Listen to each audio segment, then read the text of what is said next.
Price lot friends, எல்லோரும் நல்லா இருக்கீங்களா? இன்றைக்கி பார்த்தீங்கன்னா நான் எப்படி சிங்கிள் ஃபுட்டர் மாற்றாமல் பைப்பிங் வந்து தைக்கிறேன் அப்படின்னு சொல்லிட்டு தான் பார்க்க போகிறோம். இந்த மிஷினில் வந்து நான் இந்த செட்டிங்ஸ் பண்ணி வச்சுருக்கேன் இல்லைங்களா, எப்படி அந்த செட்டிங்ஸ் பண்ணியிருக்கேன் அப்படின்னு சொல்லிட்டு தான் இன்றைக்கி நான் உங்களுக்கு காமிக்க போகிறேன். இந்த செட்டிங்ஸ் பண்ணுறதுனால நம்ம ஆரி ஒர்க் ஸ்டிச் பண்ணும்போது நம்மளுக்கு பிரச்சனையாக இருக்கும் அப்படின்னு சொல்லிட்டு நீங்கள் நினைக்க வேண்டாம்.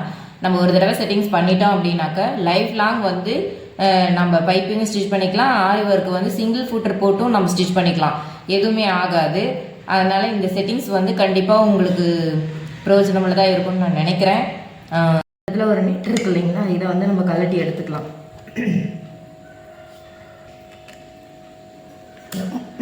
மூடியில் ஒரு 3 நட்டு இருக்கு இல்லைங்களா, இந்த 3 நட்டையும் நம்ம கழட்டி எடுத்துக்கலாம்.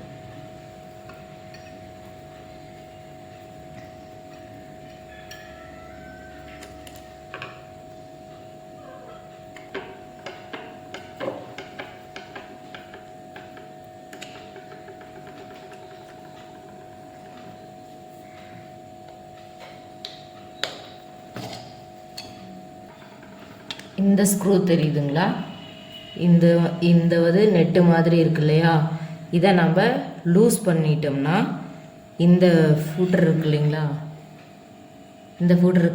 இது நகலும். இந்த ஊசி எதுவுமே வந்து மாற்றக்கூடாது.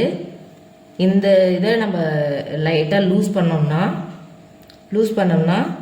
இந்த ஃபூட்டர் வந்து கொஞ்சமாக இந்த சைடு நமக்கு நகலும். ஓகேங்களா, இது வந்து நகலும். அப்போ இந்த ஊசி வந்து நம்மளுக்கு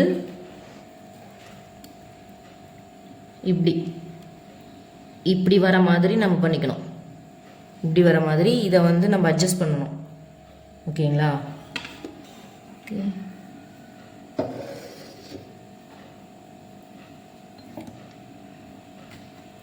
இப்படி கீழே இப்படி ஃபூட்டரை வச்சுட்டு ஊசி இறக்கிட்டு அதுக்கப்புறமா இதை வந்து நம்ம கழட்டி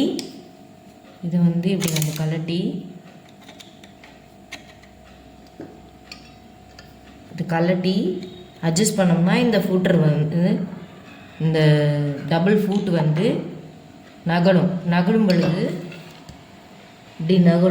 பொழுது இந்த ஊசி வந்து இந்த சிங்கிள் ஃபூட்டர் பக்கம் வர மாதிரி வச்சுட்டு இதை வந்து நம்ம லாக் பண்ணிக்கணும். ஓகேவா,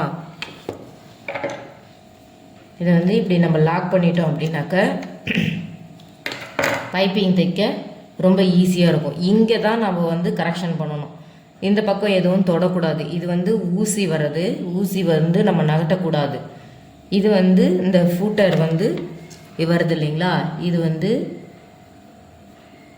இதுதான் நம்ம நகட்டணுமே தவிர இதை நம்ம ஒன்றுமே செய்யக்கூடாது. அதனால் இதை லூஸ் பண்ணிக்கிட்டு இந்த ஃபூட்டரை வந்து நம்ம நடு சென்டரில் இருக்கிறது வந்து கொஞ்சம் ஓரமாக நவுத்துறோம். இது கொஞ்சம் ஓரமாக நகட்டிட்டு நம்ம என்ன பண்ண போகிறோம், இதை அப்படியே ஃபுல்லாக டைட் பண்ணிக்கலாம். இதை டைட் பண்ணிக்கிட்டோம். இந்த இதுதான் நம்ம வந்து மாற்ற போகிறோம். இது மட்டும்தான் லைட்டாக லூஸ் பண்ணிக்கிட்டு லைட்டாக இதை அப்படியே லூஸ் பண்ணும் போதே இந்த இடத்துல கீழே நகட்டுனீங்கன்னா நகர்ந்துக்கும். அதுக்கப்புறமா கொஞ்சம் கேப் இருக்கா, இந்த கேப்பில் தான் நம்ம வந்து பைப்பிங் தைக்க போகிறோம். இந்த கொஞ்சம் கேப் இருக்கா, அந்த 2 ஃபூட்டர் பக்கத்துலேயும் கொஞ்சம் கேப் இருக்கா, இதில் தான் பைப்பிங் தைக்க போகிறோம். ரெடி பண்ணிவிட்டு இப்படி போட்டுடணும். ஓகேவா, நெட்டெல்லாம் போட்டு இப்போ நம்ம தச்சு பார்க்கலாம் ஒரு கிளாத் வச்சு.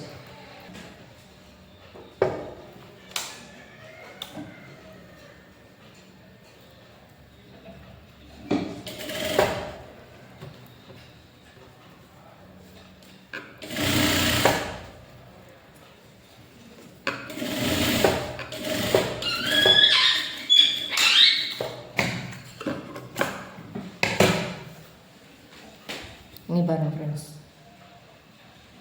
எவ்வளோ நல்லா வந்திருக்கு பாருங்கள். டிஃப்ரெண்ட் தெரியணுன்றதுக்காக நான் வேறு கலர் நூல் போட்டிருக்கேன் பாருங்கள். எவ்வளோ மெலிசாக நல்லா வந்திருக்கு. நம்ம வந்து சிங்கிள் ஃபுட்டர் சேஞ்ச் பண்ணாமையே நம்ம வந்து பைப்பிங் வந்து போடுறோம். இது வந்து லைஃப் லாங் இந்த செட்டிங்ஸ் வந்து நம்ம மாற்றவே தேவையில்லை. இந்த வீடியோ உங்களுக்கு பிரயோஜனமாக இருந்துச்சு அப்படின்னாக்க லைக் பண்ணுங்கள், ஷேர் பண்ணுங்கள், கமெண்ட் பண்ணுங்கள் ஃப்ரெண்ட்ஸ். யாரெல்லாம் இந்த வீடியோ பார்த்துட்டு அவங்கவுங்க மிஷினில் வந்து செட்டிங்ஸ் மாற்றிட்டு பைப்பிங் ஸ்டிச் பண்ணிங்கன்னு சொல்லிட்டு கமெண்ட் பண்ணுங்கள் ஃப்ரெண்ட்ஸ். தேங்க்யூ.